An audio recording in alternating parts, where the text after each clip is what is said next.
Olá pessoal, vamos aqui para mais uma super aula do Em Frente para você que está focado nos concursos públicos e residências na área da saúde. Mas antes, já se inscreva no canal, ative as notificações, siga nossa página no Instagram e também acesse o nosso site emfrenteenfermagem.com.br e conheça também os nossos cursos completos e apostilas digitais em PDF focadas na sua aprovação. Eu sou a professora Juliana Mello e vamos em frente!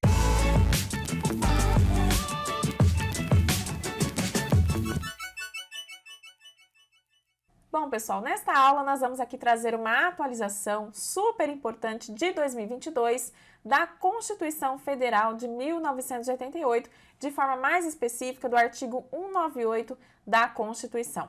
A Constituição Federal de 1988, ela faz parte de todo o arcabouço legal da legislação do Sistema Único de Saúde. Então, se você é um concurseiro da saúde ou está prestando residência na área da saúde, SUS com certeza estará no seu edital, na sua prova. Pelo menos 25% da sua prova será composta de questões de legislação do Sistema Único de Saúde. Nós vamos aqui fazer uma revisão da Constituição Federal de 1988, mas nós vamos focar aqui na alteração que nós tivemos em 2022. Se você quiser um estudo mais aprofundado de toda a legislação do Sistema Único de Saúde, focada na sua aprovação, você precisa então conhecer o nosso curso completo de legislação do Sistema Único de Saúde. O Manual do SUS é um curso que vai aprofundar os seus estudos e vai trazer a sua preparação completa para você gabaritar qualquer questão de SUS. Um ano de acesso ilimitado a videoaulas completas e atualizadas, materiais de apoio em PDF,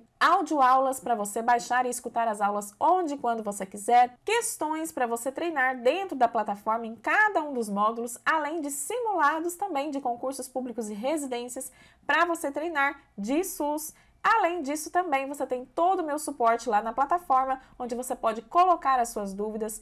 Tem também a possibilidade de acessar o curso pelo celular, certificado de conclusão, além de vários outros benefícios com atualizações constantes ali do conteúdo. Para você conferir o nosso curso, é só você acessar o site emfrenteenfermagem.com.br e garantir a sua vaga no curso mais completo de SUS, que você vai encontrar com certeza. Então vamos aqui para a nossa aula de hoje, beleza?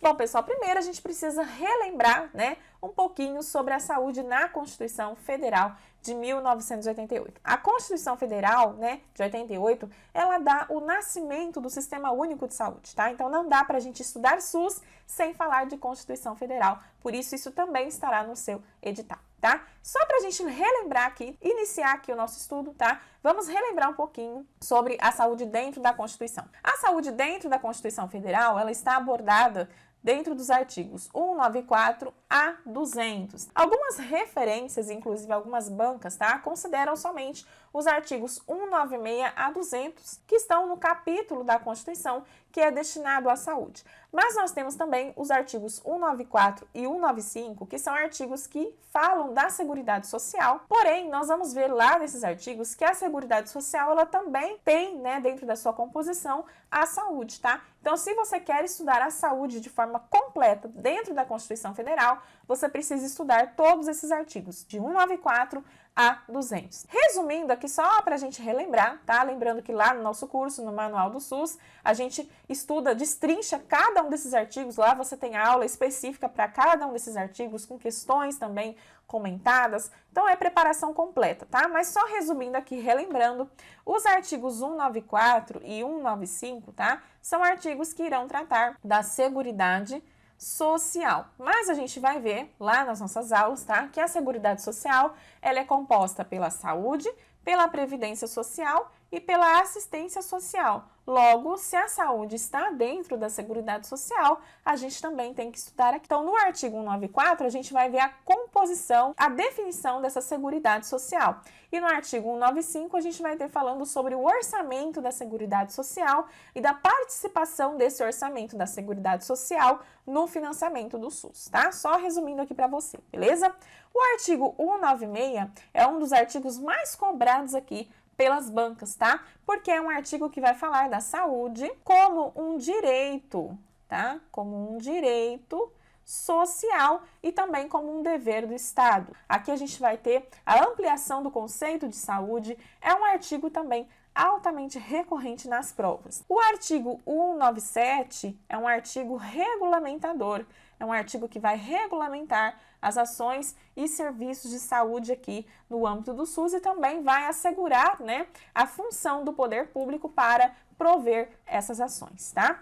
O artigo 198, que é justamente o artigo que nós vamos ver aqui nesta aula, é um artigo que vai falar sobre as diretrizes do Sistema Único de Saúde, a forma de organização do SUS e também vai falar sobre a questão da contratação dos profissionais, agentes comunitários de saúde e agentes de combate a endemias no SUS, e é sobre isso que nós vamos falar aqui nesta aula e vamos ver tudo que mudou, tá, dentro da Constituição Federal em 2022, beleza? Também o artigo 199, que é um dos mais recorrentes nas provas, porque fala sobre a participação aqui da iniciativa privada no SUS, um artigo muito importante também e altamente recorrente nas provas. E nós temos também o artigo de número 200, que vai trazer as competências aqui do SUS, quais são as atribuições do Sistema Único de Saúde, tá? Então, só resumindo aqui para você os artigos, mas lá no nosso curso, que você consegue acessar aqui, ó, pelo nosso site, enfrenteenfermagem.com.br, no Manual do SUS a gente explora cada um desses artigos de forma muito aprofundada para você realmente gabaritar. Bom, vamos seguindo então aqui para o nosso artigo de hoje, que é o artigo 198, onde a gente teve então alterações, beleza? Nesse comecinho a gente não teve mudanças, tá? Nós vamos ver lá no artigo 198 que as ações e serviços públicos de saúde integram uma rede que é regionalizada e hierarquizada e constituem um sistema único. Que sistema é esse? É o SUS, tá? É justamente aqui que a gente tem o nascimento do Sistema Único de Saúde dentro da Constituição Federal. Organizado de acordo com as seguintes diretrizes. Então, a gente vai ter também aqui já as diretrizes do Sistema Único de Saúde dentro da Constituição. Essas diretrizes serão exploradas ainda mais lá na Lei Orgânica da Saúde, que é a Lei 8.080 de 1990, onde a gente também vai ter os princípios, né, do SUS também sendo explorados lá, beleza? Mas aqui a gente também já tem 3 diretrizes, basicamente, tá? Dentro da Constituição, que são a descentralização com direção única em cada esfera de governo. Então, na descentralização, a gente tem uma transferência de todo o poder da União para os estados, Distrito Federal e municípios, né? Poder de decisão aqui na gestão do Sistema Único de Saúde, beleza? Então, o poder máximo da União foi transferido para os estados, Distrito Federal e municípios, e aqui nós vamos ter, então, a gestão local sendo representada no âmbito dos estados e Distrito Federal pelas secretarias estaduais de saúde e no âmbito municipal pelas secretarias municipais de saúde. Nós temos também aqui como diretriz o atendimento integral com prioridade para as atividades preventivas, sem prejuízo dos serviços assistenciais, né? Então, a gente tem uma prioridade aqui para as ações de prevenção, buscando-se aqui ofertar uma atenção integral aos usuários, mas se esse usuário precisar de um atendimento já dos serviços assistenciais, ou seja, se ele realmente precisar de uma ação direta, ele vai também ter o acesso a esse serviço, tá? Porque a gente viu aqui que a rede, né, ela é regionalizada e hierarquizada, é uma forma de organização da rede justamente para garantir essa integralidade. É regionalizada porque a gente vai ter regiões de saúde, onde a gente vai ter ações, né, estratégicas sendo desenvolvidas ali naquele território para ofertar a saúde de forma integral. E é hierarquizada porque a atenção à saúde está organizada por níveis de complexidade crescente, onde a gente vai ter no primeiro nível a atenção básica, depois nós vamos ter a atenção secundária e terciária. Então, se o usuário começa a ser atendido na atenção básica, lá na unidade básica de saúde ou na saúde da família, e ele não consegue ter ali o seu problema resolvido, ele vai ser referenciado, ou seja, encaminhado para a atenção secundária, onde estão as especialidades, e se ali também não for resolvido o problema dele, ele vai ser encaminhado, referenciado para a atenção terciária, onde estarão já os hospitais de grande porte, os procedimentos de alta complexidade. Então, aqui está relacionada a forma de organização dessa rede dentro do Sistema Único de Saúde, e tudo isso visa atender a essa diretriz, que é o atendimento aqui integral. E outra diretriz também é a participação da comunidade. O que é essa participação da comunidade? É a participação do usuário do serviço de saúde na gestão do Sistema Único de Saúde. E para essa participação da comunidade, a gente vai explorar muito esse conteúdo nos nossos estudos sobre a Lei 8.142 de 1990, que é a lei que vai trazer os espaços onde essa participação da comunidade acontecerá. Não basta dizer que o usuário tem como participar da gestão do SUS, a gente precisa saber onde esse usuário vai se inserir, né? Qual é o espaço que ele vai ter para realmente participar dessa gestão do Sistema Único de Saúde, e é nesta lei que a gente vai ter isso sendo abordado. Essa lei também nós estudamos lá no nosso curso Manual do SUS, que você confere através do nosso site. Prosseguindo, nesse artigo 198, a gente também vai ter uma parte falando sobre o financiamento do Sistema Único de Saúde, tá? Então, lá nós vamos ver que o Sistema Único de Saúde será financiado nos termos do artigo 195, que é o artigo que traz aí a abordagem dos recursos do orçamento da Seguridade Social. Então, o SUS vai ser financiado com recursos do orçamento da Seguridade Social, da União, dos Estados, do Distrito Federal e dos municípios, além de outras fontes. Essas outras fontes serão abordadas lá na Lei Orgânica da Saúde, que é a Lei 8.080 de 1990. A gente vai ter o detalhamento de quais serão essas outras fontes que podem participar desse financiamento do SUS. Então, observe que o financiamento do SUS aqui, ele é o quê? Compartilhado, né? Compartilhado. A gente vai ter aqui todos os entes, né, participando, inclusive a própria sociedade também, tá? E lembrando também que os recursos daqui provenientes da Seguridade Social, eles são contemplados no Fundo Nacional de Saúde, né? O Fundo Nacional de Saúde é uma conta especial, é a unidade orçamentária de gestão do SUS, que é de onde vai sair todas as verbas do Ministério da Saúde destinadas à saúde, que serão repassadas aos estados, ao Distrito Federal e aos municípios, tá? Então, a União faz a distribuição de todos os recursos, né, que ela arrecada e que devem ser aplicados na saúde, inclusive os recursos do orçamento da Seguridade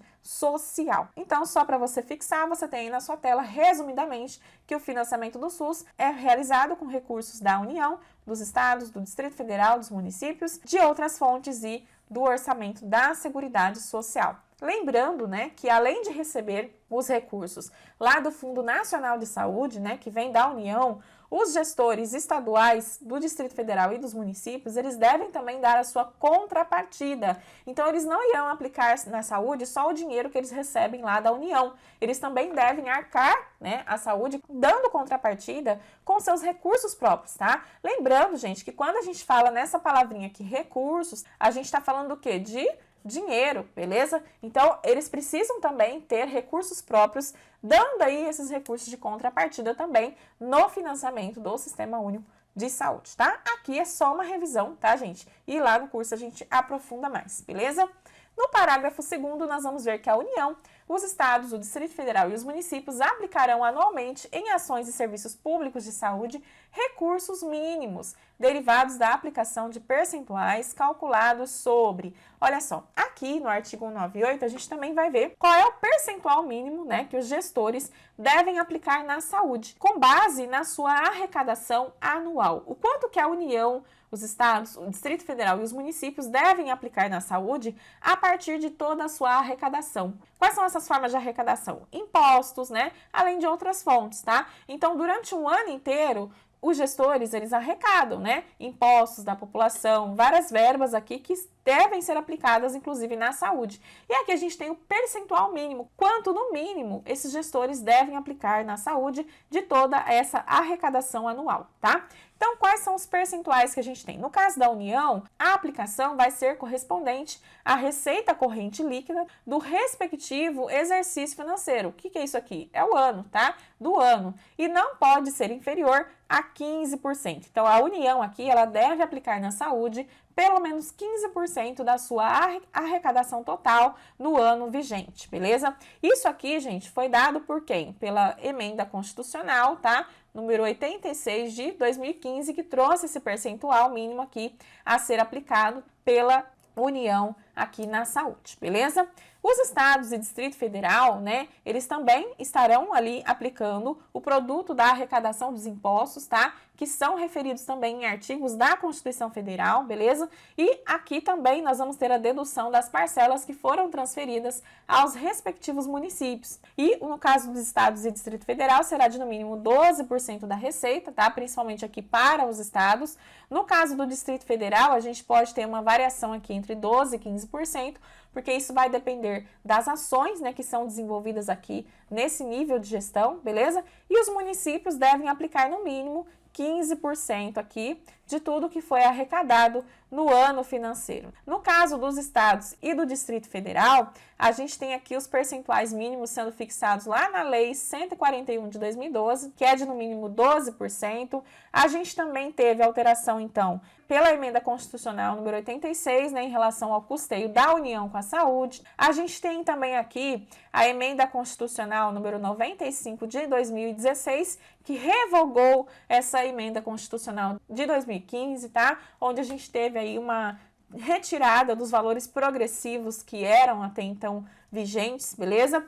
E então aqui você tem um resumão do que é abordado nesse parágrafo dentro do artigo 198, tá? Prosseguindo, nós vamos ver no parágrafo 3º, lei complementar que será reavaliada pelo menos a cada 5 anos e estabelecerá, então a gente vai ter uma lei complementar reavaliada a cada 5 anos, que vai estabelecer os percentuais de que tratam os incisos 2 e 3 do parágrafo 2º, que são esses percentuais mínimos, né, que os gestores devem aplicar na saúde. Também nós vamos ter lei complementar que fala sobre os critérios de rateio dos recursos da União vinculados à saúde, que são recursos destinados, né, aos estados, ao Distrito Federal e aos municípios, e também dos estados que são destinados aos seus respectivos municípios, objetivando a progressiva redução das disparidades regionais. Então, a gente também vai ter lei complementar que vai falar sobre os critérios de rateio, a forma, né, como esses recursos serão distribuídos aqui para os entes, beleza? A gente também vai ter aqui lei complementar que vai falar das normas de fiscalização, avaliação e controle das despesas com saúde nas esferas federal, estadual, distrital e municipal. Então, gente, até aqui, né, já vimos muita coisa importante dentro desse artigo 198, que é altamente recorrente nas provas. Mas, como eu falei para vocês, esse artigo também fala um pouco sobre a questão da contratação dos agentes comunitários de saúde e dos agentes de combate a endemias, que são profissionais de SUS, né? O agente comunitário de saúde e o agente de combate a endemias são profissionais criados para o Sistema Único de Saúde, tá? E aqui nós vamos já ver sobre a contratação desses profissionais, que nós temos também dentro da Constituição, e foi inclusive aqui que nós tivemos a atualização em 2022, importantíssima para você que vai cair na sua prova. Escuta o que eu tô te falando, beleza? Vamos prosseguir então aqui, tá? Nós temos um parágrafo 4º que os gestores locais do Sistema Único de Saúde poderão admitir agentes comunitários de saúde e agentes de combate às endemias por meio de processo seletivo público, de acordo com a natureza e complexidade de suas atribuições e requisitos específicos para a sua atuação. O que acontecia antes, né? Esses profissionais, eles eram contratados somente por concursos públicos. Eram somente profissionais, servidores públicos estáveis, efetivos, tá? Aqui a gente tem uma brechinha para que os gestores locais contratem esses profissionais por meio de processo seletivo público, que não é a mesma coisa que concurso público, beleza? Então, apenas aqui uma brecha, tá? Dentro da Constituição. Parágrafo 5º. Lei federal disporá sobre o regime jurídico, o piso salarial profissional nacional, as diretrizes para os planos de carreira e a regulamentação das atividades de agente comunitário de saúde e agente de combate às endemias,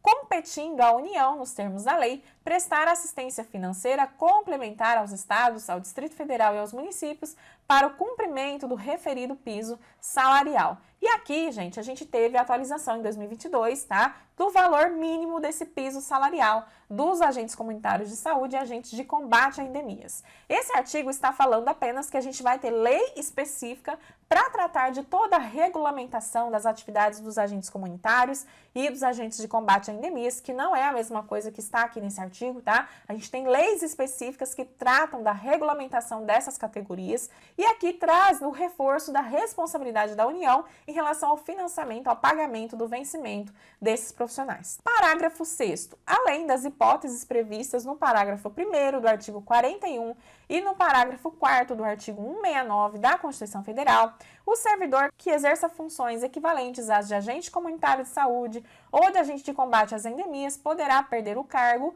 em caso de descumprimento dos requisitos específicos fixados em lei para o seu exercício. Esse parágrafo aqui vale, tá, para aqueles profissionais, agentes comunitários e agentes de combate a endemias admitidos por concursos públicos, que são aqueles profissionais que buscam o quê? a estabilidade, né? Que buscam ser servidores públicos estáveis, tá? E aqui nós vamos ter, dentro desse artigo 41 e do artigo 169, que são artigos que são dentro da Constituição Federal também, tá? Os critérios para essa estabilidade desses profissionais que prestaram concurso público. A gente vai ver lá que eles são estáveis somente depois de 3 anos, né, de exercício efetivo, e nós vamos ter lá as circunstâncias em que esse profissional, após alcançar a estabilidade, pode ser exonerado, pode ser demitido, pode perder o cargo, tá? Porque para a gente exonerar um profissional que é servidor público estável, né, que ele já passou por esse período probatório de 3 anos, a gente precisa de critérios, né? Por exemplo, ele precisa ter algum processo judicial em trânsito, né? Algum processo administrativo. Então, lá nós vamos ter nesses artigos 41 e 169 da Constituição justamente esses critérios, tá? Em que pode acontecer a exoneração desses profissionais que já são estáveis, tá? Por concurso público. Então, aqui apenas está trazendo o fato de que os agentes comunitários de saúde e agentes de combate a endemias que são concursados também seguirão essas regras, tá? Que são válidas para os servidores públicos em geral. E aí, como eu falei para vocês, nós tivemos aqui neste item, né, sobre esse assunto, a atualização em 2022, tá? Então, vamos ver aqui o que acontece. Nós tivemos em 2022 a publicação da Emenda Constitucional número 120 de 2022. Essa emenda acrescentou, dentro do artigo 198, os parágrafos 7, 8, 9, 10 e 11, tá? Dentro do artigo aqui 198 da Constituição Federal. Essa emenda veio para quê? Para dispor sobre a responsabilidade financeira da União corresponsável pelo SUS na política remuneratória e na valorização dos profissionais que exercem atividades de agente comunitário de saúde e de agente de combate a endemias, tá? Essa emenda constitucional, ela vem como resultado de 11 anos, gente, 11 anos de tramitação dentro do Congresso Nacional, tá? Até a gente chegar aqui, onde a gente chegou agora com essa emenda constitucional. Essa emenda, ela trata da política remuneratória, ou seja, da remuneração dos agentes comunitários de saúde e agentes de combate a endemias e também da valorização desses profissionais. E ela vem para reforçar a responsabilidade da União em relação ao financiamento do pagamento, do vencimento desses profissionais, tá? Do salário desses profissionais, beleza? Então, é uma emenda que vem para valorizar, aumentar a valorização desses profissionais, beleza? Então, vamos ver aqui o que mudou, tá? O parágrafo 7º, então, que foi acrescentado aqui, diz que o vencimento dos agentes comunitários de saúde e dos agentes de combate às endemias fica sob a responsabilidade da União. Então, é a União aqui que vai ser responsável pelos recursos financeiros que são destinados ao pagamento, tá, dos agentes comunitários de saúde e dos agentes de combate às endemias, beleza? O que a União vai fazer? A União vai repassar esse dinheiro para os estados, para o Distrito Federal e para os municípios. A União faz essa transferência aqui para esses entes federados e aí, então, eles vão ali pagar o salário dos agentes comunitários de saúde e dos agentes de combate a endemias. Então, a União repassa, beleza? Mensalmente esses valores para os entes, beleza? E aí cabe aos estados, ao Distrito Federal e aos municípios estabelecer, além de outros consectários e vantagens, incentivos, auxílios, gratificações e indenizações, a fim de valorizar o trabalho desses profissionais. Então, os municípios aqui deveriam aguardar, né, a publicação da portaria do Ministério da Saúde para começar a efetuar os repasses financeiros das novas remunerações que a gente tem aqui, tá? Do agente comunitário de saúde e do agente de combate a endemias. E aqui a gente vê que a emenda, ela também determina, né, que os gestores locais, que os estados, Distrito Federal e municípios, além de passar, né, esse valor que a União transfere, né, do salário para os agentes, eles também devem estabelecer outras formas de incentivo para esses profissionais. Incentivo que a gente fala, gente, é dinheiro, tá? Gratificações, né, auxílios, para aumentar ainda mais a valorização desses profissionais. Então, além do salário aqui, ó, proveniente que a União, né, transfere, esses municípios, né, estados também devem prover aqui essas vantagens, né, esses outros benefícios, outras gratificações aqui para incentivar e valorizar esses profissionais, beleza? Parágrafo 8º também foi incluído, que diz que os recursos destinados ao pagamento do vencimento, que é o salário, dos agentes comunitários de saúde e dos agentes de combate a endemias serão consignados no Orçamento Geral da União, olha só, com dotação própria e exclusiva, né? Então, é uma verba utilizada exclusivamente para o pagamento do salário desses profissionais que vem lá da União. Inclusive, essa verba aqui não vai ser computada, tá? Para os gestores em relação ao gasto, as despesas com pessoal, beleza? Então, aqui é apenas um reforço, tá? Em relação aos recursos destinados ao pagamento desses profissionais. O parágrafo 9º também foi incluído, né? E diz que o vencimento dos agentes comunitários de saúde e dos agentes de combate às endemias não será inferior a 2 salários mínimos repassados pela União aos municípios, aos estados e ao Distrito Federal. Então, olha só, o que vai acontecer? A União, ela vai transferir aqui para os estados, para o Distrito Federal e para os municípios, no mínimo 2 salários mínimos, o que corresponde hoje, tá, a R$ 2.424. Isso aqui, gente, é o novo piso salarial nacional dessa categoria, ou seja, a gente tem aqui um novo piso salarial para os agentes comunitários de saúde e agentes de combate a endemias. E é exatamente essa verba aqui que a União vai transferir periodicamente para os estados, Distrito Federal e municípios. Então, no mínimo, esses profissionais devem receber essa remuneração, tá? Isso aqui veio justamente dessa emenda constitucional de 2022, beleza? Então, é isso aqui que a União vai repassar e é isso aqui que está sendo falado neste parágrafo, tá? Prosseguindo, parágrafo 10º também foi incluído: os agentes comunitários de saúde e os agentes de combate às endemias terão também, em razão dos riscos inerentes às funções desempenhadas, a aposentadoria especial e, somado aos seus vencimentos, olha só, adicional de insalubridade. Isso aqui, gente, é o resultado de muita luta por esses profissionais. Eu sempre trabalhei como enfermeira da saúde da família, tive, né, agentes comunitários de saúde, acompanhei muito dessa luta, né, por aumento do piso salarial, pelo adicional de insalubridade, que inclusive os meus agentes comunitários que eu trabalhei não tinham. E aqui, então, é uma vitória muito justa desses profissionais, porque são profissionais que estão expostos, tá, a riscos inerentes às funções que eles desempenham, né? Visita domiciliar, ações de combate à dengue, enfim, são várias ações aqui que colocam esses profissionais também em risco, beleza? Então, aqui, a emenda constitucional, ela também prevê, tá, o adicional de insalubridade e a aposentadoria especial a esses profissionais por conta dos riscos inerentes às funções desempenhadas por eles, tá? Prosseguindo, então, por fim, nós tivemos aqui o acréscimo do parágrafo 11º, que diz que os recursos financeiros repassados pela União aos estados, ao Distrito Federal e aos municípios para pagamento do vencimento ou de qualquer outra vantagem dos agentes comunitários de saúde e dos agentes de combate às endemias, olha só, não serão objeto de inclusão no cálculo para fins do limite de despesa com pessoal, tá? Então, aqui, essa verba, né, ela é exclusiva, tá? É dotação orçamentária exclusiva para o pagamento desses profissionais, tá? Então, essas são as atualizações que nós tivemos aqui no artigo 198 da Constituição Federal, que vai cair na sua prova, escuta o que eu tô te falando, tá? Se você quiser, então, se aprofundar ainda mais sobre a saúde na Constituição Federal e todas as outras leis que fazem parte da legislação do Sistema Único de Saúde, corre para o nosso site e garanta a sua vaga no nosso curso Manual do SUS, que é uma preparação de altíssimo nível para você gabaritar SUS na sua prova de concurso público e residências. Um beijo e eu espero você lá no Manual do SUS para a gente aprofundar ainda mais os nossos estudos. Um abraço e até a nossa próxima videoaula.